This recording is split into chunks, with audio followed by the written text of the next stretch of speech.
Today we're going to go over a DC circuit, and this is a representation of a battery. And because each of the resistors are connected, the formula for this would be a series. And here it is. It's the total resistance equals resistor 1 plus resistor 2 plus resistor 3. And you simply just got to add them. So it's resistor 1 plus resistor 2 plus resistor 3. And the total resistance equals 15 ohms.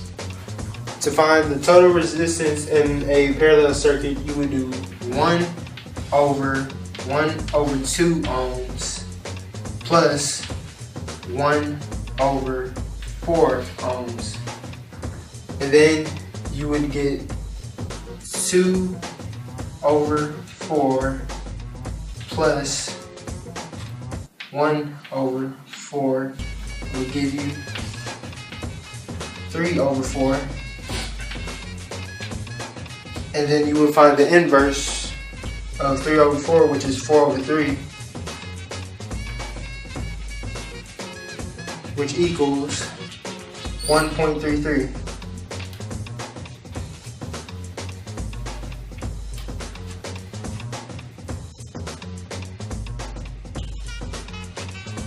Okay, so now we're about to learn a full equation on how to solve a DC current.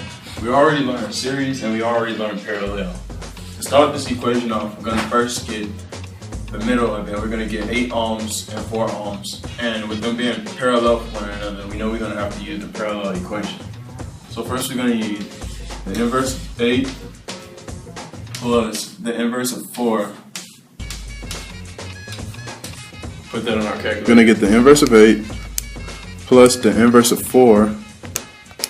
You're going to get the answer. It's going to be 0.375. We're going to take that answer and get the inverse of that. And we get 2.666666. From here we're going to use series. So we're going to add up 6 plus 2.66.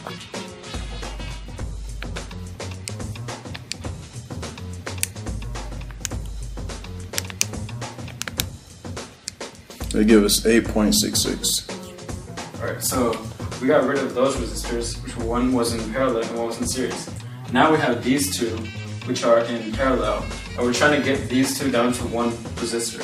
So we're going to have to use the 1 over Req is equal to 1 over R1 plus 1 over R2.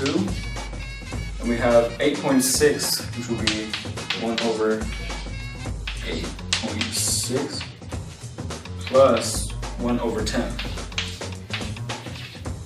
put this in our calculator. So to add this parallel, we have 8.66. We take the inverse of that. We add the inverse of 10. Now we have to take the inverse of that answer, so that will be 4.64.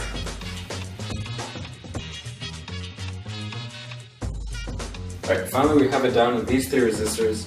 And we can see that these are in series because they're directly connected to each other.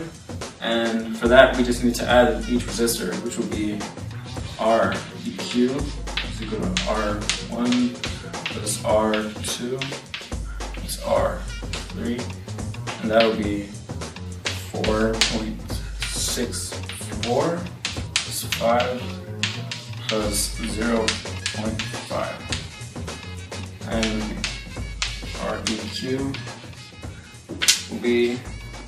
will be 4.6 plus 5 plus 0.5, and that'll be our final resistance. Alright, so the goal of this whole problem was to narrow it down to one last resistor, and that will be our equivalent resistance, which is 10.1 ohms.